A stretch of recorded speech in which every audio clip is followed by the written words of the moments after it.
ETFs de Ethereum foram aprovados nas últimas 24 horas, confirmando as expectativas dos investidores. Porém, a gente não está vendo esses ETFs serem negociados na Bolsa de Valores, né?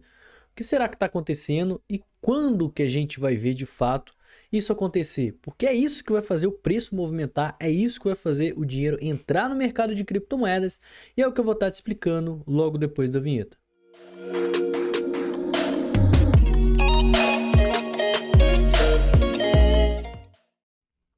Então, que os ETFs de Ethereum foram lançados, na verdade, né? Foram aprovados, isso não é segredo para ninguém. A gente fez live aqui no canal, a gente falou bastante disso antes, durante e após, né? Mas ainda assim a gente não tá vendo esses ETFs serem negociados na Bolsa de Valores.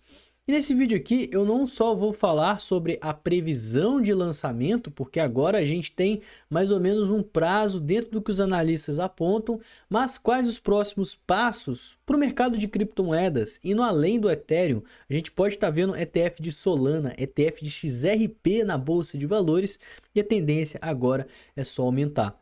Então o que acontece? Eu expliquei aqui no canal, mas recapitulando para quem não sabe, na verdade, para se lançar de fato um ETF na Bolsa de Valores, precisa-se preencher dois formulários, tá? O primeiro é o 19B-4, que foi o formulário onde a SEC tem que aprovar se pode ter a negociação ou não. Esse foi aprovado, né? Igual eu falei, e deu luz verde para os ETFs estarem sendo negociados na Bolsa. Porém, a negociação de fato só acontece quando o registro S21 ele é aprovado. E esse ainda não foi aprovado, é ele que dá início de fato às negociações. E nesse exato momento, as gestoras estão correndo atrás dessa possível aprovação, né? Conseguir estar regularizando esse formulário o quanto antes possível. E a grande questão é porque geralmente esse formulário ele leva mais algumas semanas para a gente conseguir ter a aprovação dele, né? Que vai ser aprovado, certamente vai, mas quanto tempo? Tem gente que fala aí que pode demorar entre algumas semanas até 5 meses, né? Teve caso aí até de 5 meses que o S1 foi de fato aprovado. E a expectativa é que os ETFs de Ether, eles demorem mais ou menos esse prazo. Então, de forma mais otimista, meados de junho, ou seja, daqui a um mês, a gente já pode estar vendo os ETFs serem lançados. Mas já teve caso aí que pode se estender até novembro. Muita gente está comparando com o Bitcoin, né? Porque o Bitcoin, no dia seguinte à aprovação, ele já estava na Bolsa de Valores. Isso porque o S21 ele já estava preenchido devidamente, né? E completamente dentro das exigências, de forma que o 19B-4 foi aprovado, o S21 já estava lá e foi aprovado de uma vez, porque ele estava devidamente conforme as expectativas. E a grande questão é que agora que as gestoras estão apresentando o seu formulário S21. A Vanek, que foi a que teve a deadline, né, na última quinta-feira, apresentou o seu S21 logo depois, né, do 19B ser aprovado, então isso aconteceu nessa sexta-feira, porém as outras solicitantes ainda estão devendo a apresentação desse documento.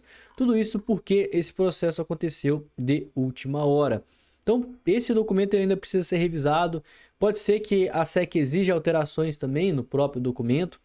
É aqui que vai estar falando sobre a custodiante, é aqui que vai estar falando sobre mais detalhes da especificação, né, de como vai funcionar o dia a dia na Bolsa de Valores. E eu diria que é um dos mais importantes. Tem até pessoas que estão especulando que a SEC pode rejeitar esse S21.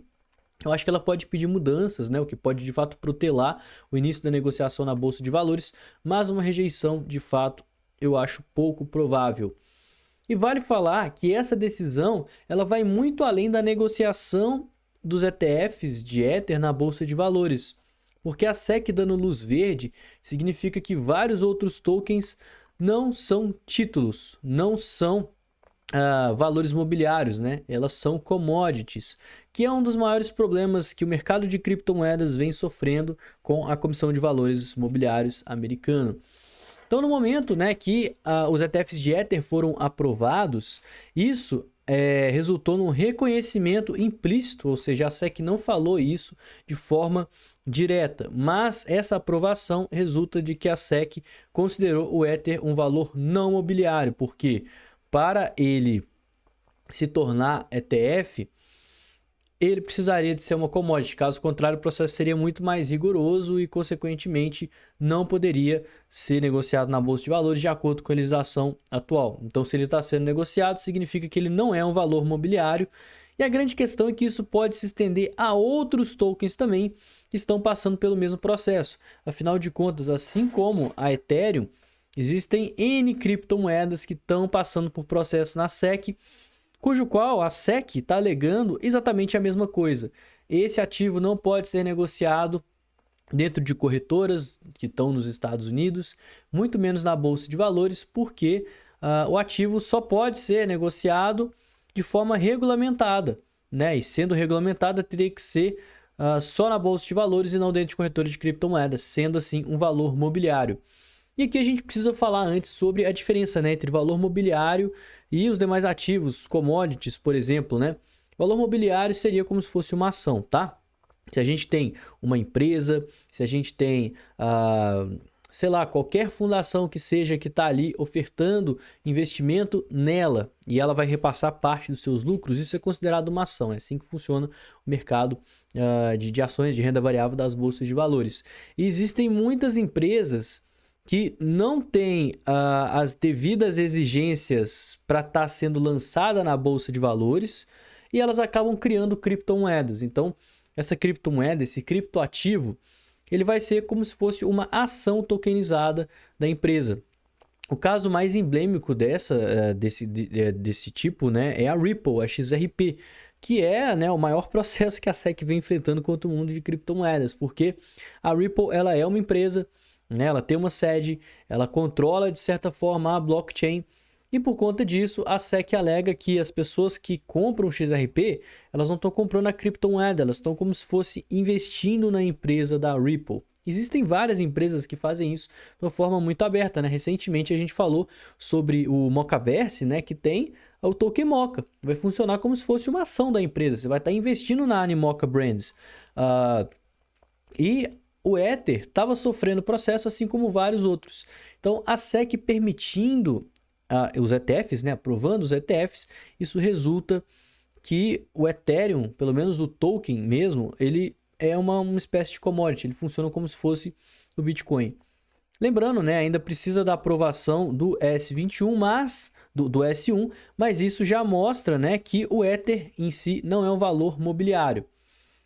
Além do mais, a gente tem aí aquela questão do stake, que é bastante importante, né? Porque o stake gera rendimentos. Então, a princípio, você comprar e negociar Ether, você está negociando uma commodity. Mas se você fizer stake, isso pode ser considerado valor mobiliário.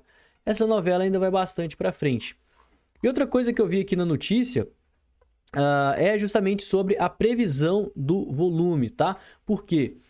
A gente sabe que os primeiros dias, ou melhor, os primeiros 4 meses e meio, os ETFs de Bitcoin tiveram aí um fluxo líquido, uma entrada de 13,13 bilhões.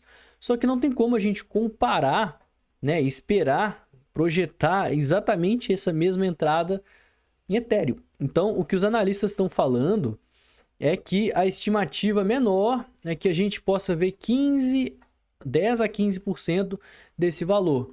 Mas muita gente está falando em 20%.